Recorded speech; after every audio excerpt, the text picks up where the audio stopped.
Alors après les jeunes artistes, évidemment, il y a les grands qui vous ont précédé et certains que vous avez pris pour modèle, et notamment Michel Bouquet qui est au Théâtre Hébertot en ce moment. Pour à tort ou à raison, il va fêter même la 100e. Alexandra Rouault a pu évoquer avec lui les grands moments de sa carrière.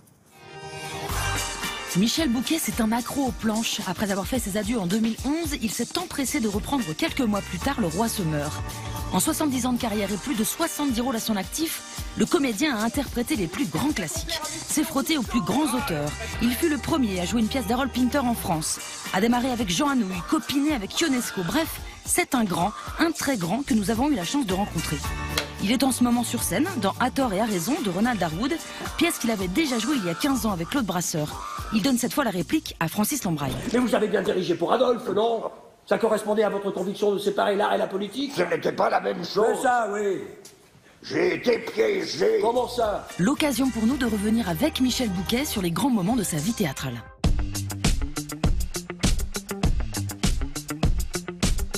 On peut s'interroger toute sa vie sur le malade imaginaire, vraiment toute sa vie. Pourquoi est-ce que c'est si beau? Pourquoi est-ce que c'est si ridicule? Et pourquoi est-ce que c'est si grandiose? Ça, c'est des énigmes qui sont très difficiles à expliquer. Et à l'effronterie de me dire que je ne suis pas malade. C'est une impertinence. Vous savez, mon cœur, ce qui en est. Oui, mon cœur est là, Ma tort. amour, cette coquine-là me fera mourir. Là.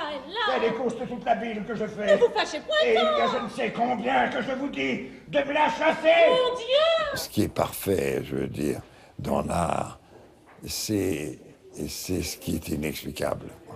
Dès que ça explique vraiment au point d'expliquer, c'est moins beau.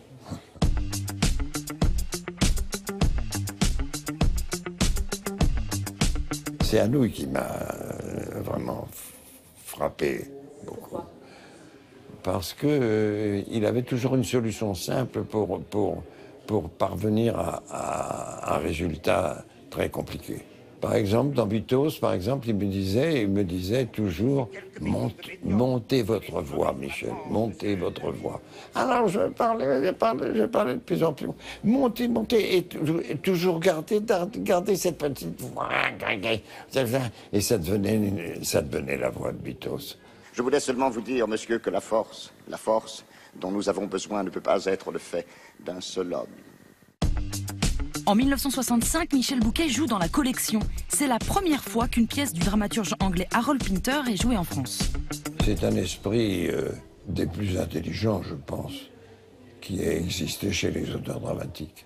Il fallait se rendre compte, en tout cas, que ce n'étaient pas les personnages qui étaient tellement intéressants. Il fallait se rendre compte que pour Pinter, c'était le ridicule qu'il attachait à la jalousie qui lui a fait écrire cette pièce sur la jalousie. Vous y étiez pour La Collection, vous aviez emmené des mannequins. Ah oui? Vous êtes descendu à l'hôtel Westbury. Oh. Chambre 142. 142, c'était confortable.